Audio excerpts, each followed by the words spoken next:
So I'm really sorry my camera battery died. So this is where I was at. But you need to go ahead and get your 1-inch punch and your 1 3/8 punch. And as many big circles you made, or big flowers that you made, you're going to want to punch out that many in the 1 3/8 out of just regular cardstock that would match, or just any plain old color. And then all the small ones that you made, you're going to want to use the 1-inch punch for. Okay, and you want to do the same thing. Cut as many circles as you made that you want to use for the 1-inch for the small. Okay, so we have our one circle made for the one that I made, and that's dry now. So you want to go ahead and, oops, my glue gun got stuck to my paper. And now to me. So you want to go ahead and with your glue gun, you just want to push this down, make sure it's going to look. I usually put it into a cone if it'll go, and this usually works better on my glass table, but put it in a cone and just push it down so you know where it's going to go, what it's going to be like. And then I just get my circle and just go ahead and put some, whoops, put some glue on there. Okay. Some, I just like cover the whole thing. So, and then just carefully kind of pick it up and move it over. And you're going to have to sit there and hold it down and press down on it pretty well for probably about, I don't know, about 30 to 45, 60 seconds. Just when you know that it's drying and you got a good feel that it's dry. Okay. So we'll just go ahead and put this one over here. As you can see, it's all flat now. It's staying, and that's the back of it. Okay. Now, back to the circle, or back to the frame. What I've done is I've gone ahead and put 2 pieces of ribbon on here. This is going to be my top, and this is going to be my bottom. And I put those on there just so that I could be able to tell as I'm arranging my flowers on here as to how it's going to look and what I'm going to do, and that way I keep perspective of what's top and what's bottom. And I just cut a small piece and then I hot glued it to the back. Okay, but that's just so that I could gain perspective of what I wanted to do. Now I've already made a few flowers that have stuff on them, as you can see, and put some of them together so that I'm ready to go, so you wouldn't have to sit here and watch me fold everything and put it all together and all of that stuff. So I've already made a few, but not all of them. So once you get to this point, after everything is folded and you have glued everything onto the back, the circles onto the back, you go ahead and start looking at, well, do I want this on top of this one, or whatever you want to do. Now, some of these are just regular cardstock. Some of them are the DSP that I've chose to use. These ones are from the paper pack, the pattern paper pack, the neutrals, and then this is from the Halloween, or I keep saying the Halloween mini, see, there I go again, the holiday mini DSP. Now, some of these, I don't know if you're going to be able to see that or not, but I actually, on the ones that were cardstock, I actually went and I stamped the rat and the spider and the poison on the cardstock, and then I scored it all and folded it all to where you can actually, if you're standing here in front of me, you'd be able to actually see the rat.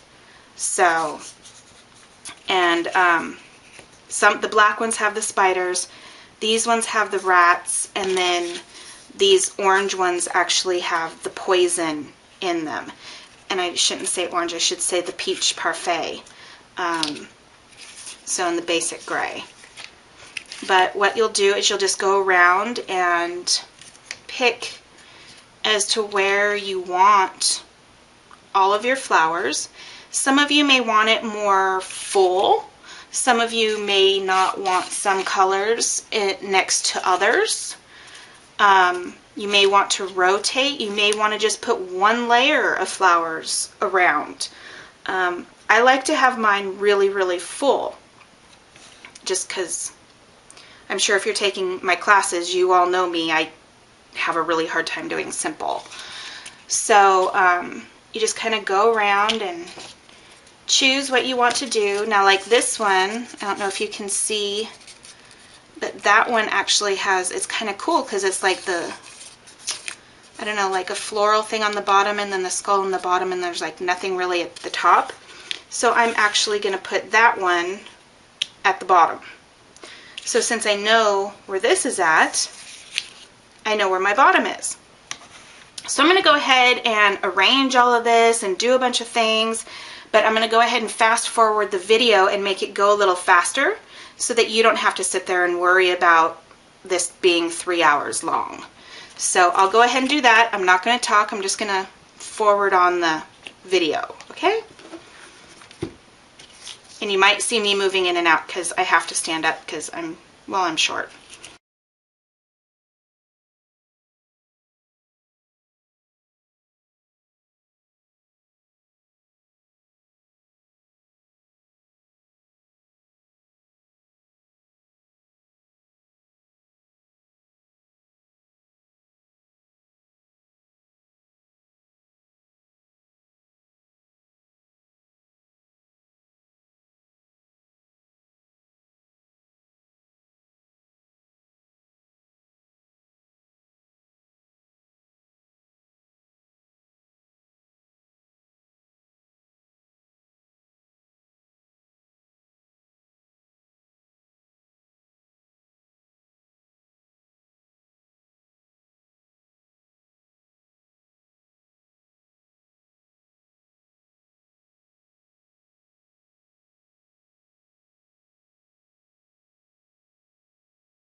So this is everything that I've done. Now down here, I haven't done anything with this because that might get covered up. So I'm going to wait to see how that turns out. But I wanted to show you another trick that I'm going to do. So these are just some images that I stamped before. And I'm going to go ahead and stick this way so that hopefully you can see. Oh, and the scallop punch that I used was actually the 2 3/8 scallop punch, the biggest one that we have. So I'm going to go ahead, and this is, I'm assuming, the way that they did it for the Halloween mini, or there I go again, the holiday mini wreath, is I'm just going to go ahead and score using the smaller end. Score at 1/4 inch.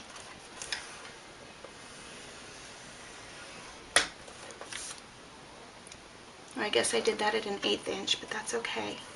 And then I'm going to go ahead and do it again at 7/8 of an inch, since I did this one at an 1/8. And then I'm going to go ahead and do this one at an inch. Just because I make a second one just so I know where to cut on my paper cutter. So my paper cutter is rather large, so I'm not going to stick that in the video. I'm just going to go and cut this really fast. You can probably hear me back here cutting.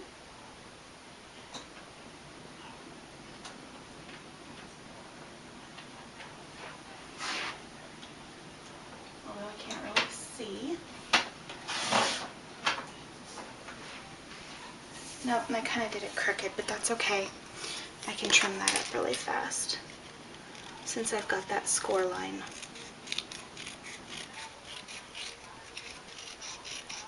Need to brighten my room up a little bit.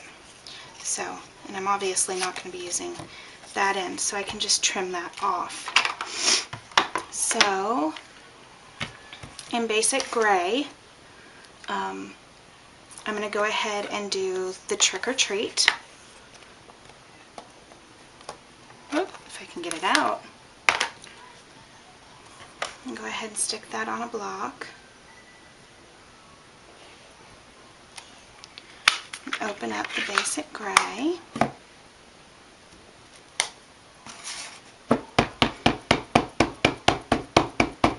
I think I like this end better. So I'm going to do it on that end and just move it down just a little. Go ahead and stamp that down. Okay. Close that up. And then I'm going to go ahead and use our new 1-inch punch. And I'm going to take this and stick it in there just like so. I'm going to see where the end is at so I know where I want this at. Cut that off. See where the end is. See where I want it. Cut it off. So now it looks like I've got a little flag going on. Those are those pieces in the trash. And then when you saw me do the button, the paper and the button, I went ahead and used the round file from the distressing kit. And you just go ahead and run it through and kind of bring it up when you're doing it on both ends. Okay. And then go like this. Then you may have to do it like that again. Okay. Kind of crinkle it up a little bit. Make it look a little worn. And then I'm going to go ahead and bring this back. Okay, and I think I will go ahead and use this paper Yeah, we'll use this paper behind it and just I'm going to tear this way. Just kind of tear it however you deem worthy.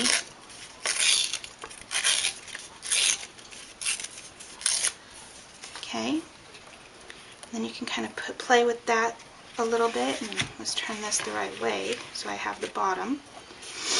And so this is going to go right like that.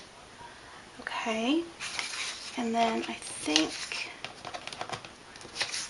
I want to go ahead and cut a few strips of this.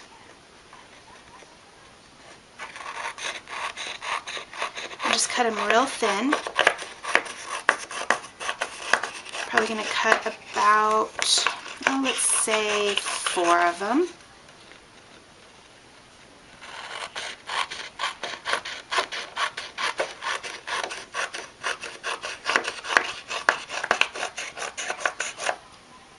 Whoop, let go.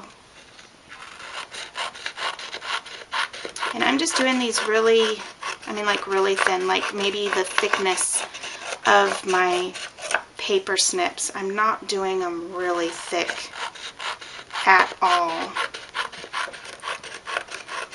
So while you're thinking it may be easier to do this with the paper cutter, I don't know if you'd be able to get them that small unless you've got an awesome paper cutter. So I've got the 4 strips, and I'm just going to go ahead and take these, kind of getting to the same length here, if I can. There we go. And I'm going to go ahead and curl these around the end. Okay.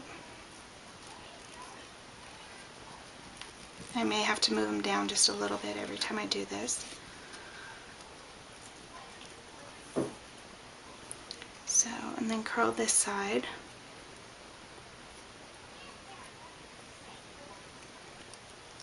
I hope I'm staying on camera. If I'm not, I'm really sorry, but I'm trying. Okay. Then I'm going to go ahead and separate them out. Okay. And then you can kind of arrange them any way you want. Like back here.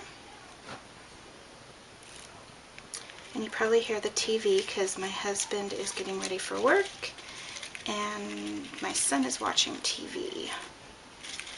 Okay, so you can arrange them any way you want, and it'll kind of give it a wee bit of some more dimension and just some more oomph behind it. And I will go ahead and I think what I'm going to do is put some glue on here. Okay. Because we're going to have to eventually glue this thing down anyways, right? Right. So, and we'll just randomly lay these down in the glue. Okay.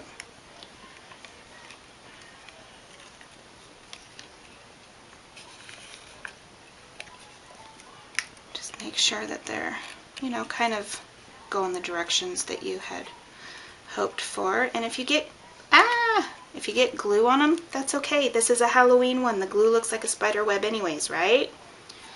So just make sure you don't burn yourself like I did. Okay, so we have those down. And then we'll go ahead and put this down because the glue is still nice and hot. Like really hot. And you can still move these around because the glue is still wet. Unless you break it like I just did.